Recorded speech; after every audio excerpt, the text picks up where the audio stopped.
তাহলে কি আরেকটি বিশ্বযুদ্ধ দেখতে যাচ্ছে বিশ্ববাসী? পুরোদস্ত বিশ্বযুদ্ধ শুরু না হলেও তার প্রেক্ষাপট তৈরি হচ্ছে। কারণ এবার আর কোনো লড়াই নয়, সত্যি সত্যি ইরানে হামলা চালিয়েছে যুক্তরাষ্ট্র। মার্কিন সামরিক বাহিনী ইরানের 3টি পারমাণবিক স্থাপনায় বোমা হামলা চালিয়েছে। জবাবে কড়া হুঁশিয়ারি দিয়েছে ইরান। ধারণা করা হচ্ছে ইরান এবার মধ্যপ্রাচ্যে থাকা মার্কিন ঘাঁটি ও জাহাজগুলোতে হামলা চালাতে পারে, যেটা ঘটলে পরিস্থিতি আরও খারাপের দিকে যাবে।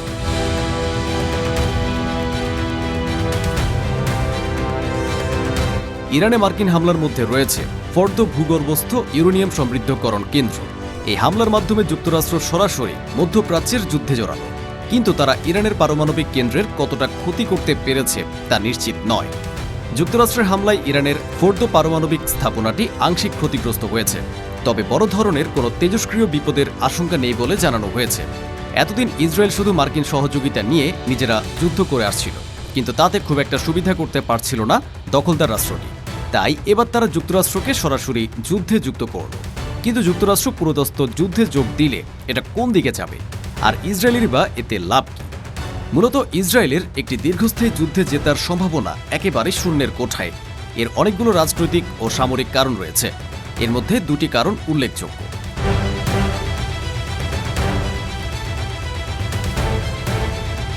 প্রথমত, ইসরায়েলের কোনো কৌশলগত গভীরতা, স্ট্র্যাটেজিক ডেপথ নেই।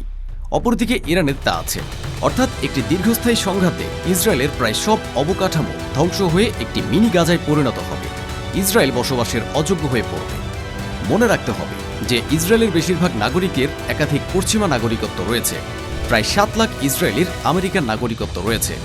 এটা অনুমান করা ভুল হবে না যে এই দ্বৈত পশ্চিমা নাগরিকেরা বিধ্বস্ত ইসরায়েল ছেড়ে স্থায়ীভাবে পশ্চিমে পাড়ি দেবেন এবং আর ফিরবেন না। অন্যদিকে ইরান ইসরায়েলের 80 গুণ বড়। এর কৌশলগত স্থাপনাগুলো সারা দেশে ছড়িয়ে ছিটিয়ে রয়েছে। তারা বছরের পর বছর সংঘাত চালিয়ে যেতে পারবে। এছাড়া অনেক ইরানি পাকিস্তান, আফগানিস্তান, তুরস্ক সহ প্রতিবেশী দেশগুলোতে উদাস্ত হিসেবে আশ্রয় নিলেও বেশিরভাগ ইসরায়েলি যাওয়ার কোনো জায়গা নেই। সুতরাং তারা দেশেই থাকবে। অনেকেই ইরানি সামরিক বাহিনীর সঙ্গে মিলে প্রতিরোধ যুদ্ধে যোগ দিতে পারে।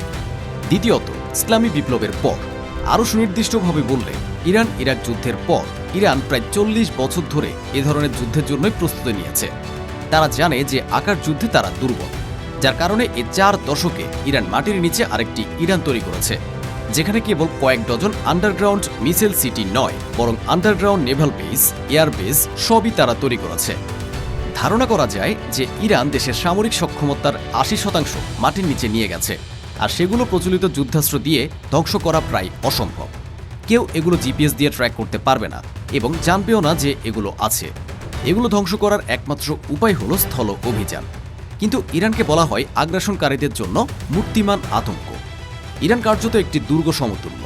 এটি প্রায় 3 দিকে সুবিশাল পর্বতমালা দিয়ে ঘেরা, এক পাশে কৃষ্ণ সাগর। এদিকে ইরানে বড় ধরনের স্থল অভিযান পরিচালনার সামর্থ্য আছে একমাত্র যুক্তরাষ্ট্রের। কিন্তু এমনকি যুক্তরাষ্ট্র স্থল অভিযান চালালেও এটি ব্যর্থ হওয়ার সম্ভাবনা প্রায় 100%।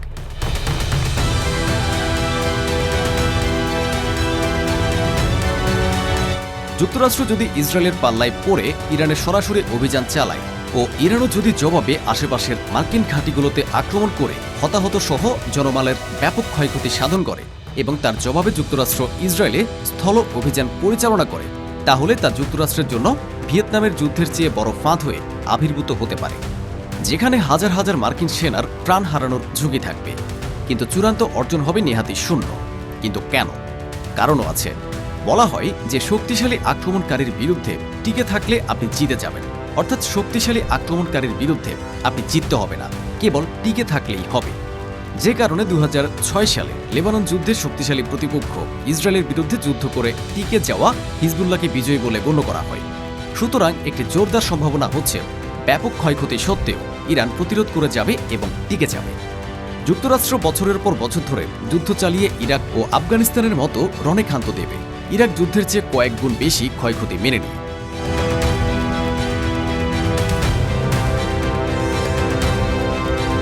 মনে রাখতে হবে, ইরাক যুদ্ধে আমেরিকা প্রায় $2 ট্রিলিয়ন বেশি খরচ করেছে। অর্থাৎ একটা প্রলম্বিত ইরান যুদ্ধে আমেরিকা 8 থেকে $10 ট্রিলিয়ন খরচ করতে হতে পারে। এই পরিমাণ অর্থ আমেরিকার বর্তমান জিডিপির প্রায় 1/3। আর সেটি করলে আমেরিকান অর্থনীতি কার্যত দেউলিয়া হয়ে যাবে। আমেরিকা তার বৈশ্বিক সামরিক আধিপত্য হারাবে। আমেরিকার পরাজয় কেবল আমেরিকান সাম্রাজ্যে ক্ষতিগ্রস্ত হবে না, এটি আমেরিকার অভ্যন্তরীণ রাজনীতিতে একটি বিপজ্জনক পরিস্থিতি তৈরি করবে। যুক্তরাষ্ট্রের অভ্যন্তরীণ রাজনীতিতে আরেকটি ওয়াইমার রিপাবলিক পরিস্থিতি তৈরি হতে পারে, যেখানে সাধারণ আমেরিকানরা ইসরায়েলের এই যুদ্ধে আমেরিকাকে জড়ানো ও রাষ্ট্রকে দেউলিয়া করার অপরাধে জায়নবাদীদের দায়ী করবে এবং তাদের উপর প্রচণ্ড আক্রোশ নিয়ে হামলে পড়বে। এটি প্রথম ওয়াইমার রিপাবলিকের পুনর্মঞ্চায়ন হবে মাত্র। মনে রাখতে হবে, প্রথম বিশ্বযুদ্ধোত্তর জার্মানিতে জাতীয়তাবাদী জার্মানরা জায়নবাদীদের উপর ব্যাপক আক্রোশে হামলে পড়েছিল। তাদের অভিযোগ ছিল যে জায়নবাদী গোষ্ঠীগুলো তৎকালীন জার্মানির বড় বড় আর্থিক প্রতিষ্ঠান, গণমাধ্যম, বিনোদন জগতের উপর প্রায় নিরঙ্কুশ নিয়ন্ত্রণ প্রতিষ্ঠা করেছিল।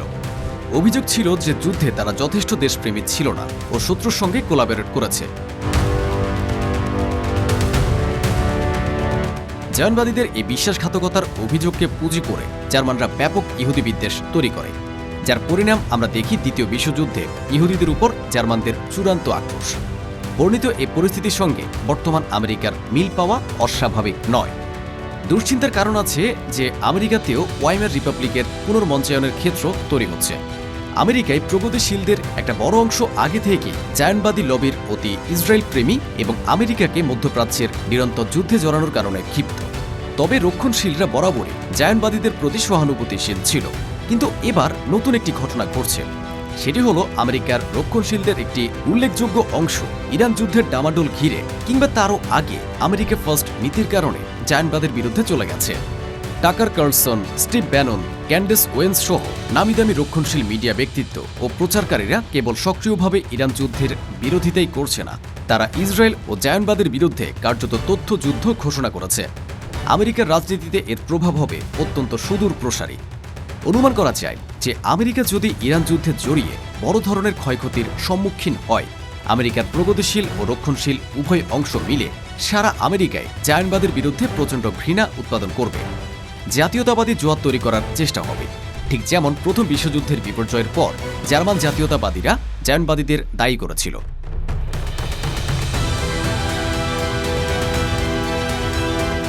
দুর্ভাগ্যজনকভাবে জায়নবাদীদের প্রতি জাতীয়তাবাদী আমেরিকানদের এই সম্ভাব্য আক্রোশে অনেক নিরীহ ইহুদিও লক্ষ্যবস্তু হবে, ক্ষতিগ্রস্ত হবে। এমনকি মুসলিম সহ অন্যান্য সংখ্যালঘু জনগোষ্ঠীও আক্রোশের লক্ষ্যবস্তু হবে। অন্যদিকে আমেরিকা ইরানে অভিযান চালালে চুপ করে থাকবে না ইরানিরাও। ইতোমধ্যে তেহরানের রাস্তায় বিপুল সংখ্যক মানুষ বিক্ষোভ করছেন। তারা ইসরায়েল ও যুক্তরাষ্ট্রের প্রতি তীব্র ক্ষোভ জানিয়েছেন।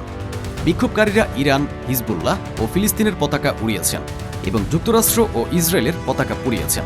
স্লোগানে মুখর ছিল তেহরানের রাজপথ। এক নারী সিএনএনকে বলেন, ট্রাম্প, আপনি আমার নেতাকে হুমকি দিচ্ছেন। আপনি কি জানেন না যে আমরা জাতি বিশ্বাস করি মৃত্যু মধুর চেয়ে মিষ্টি? তার এ কথাতেই স্পষ্ট ইরানি জাতি কতটা সাহসী ও বিরূপ পরিস্থিতির জন্য প্রস্তুত।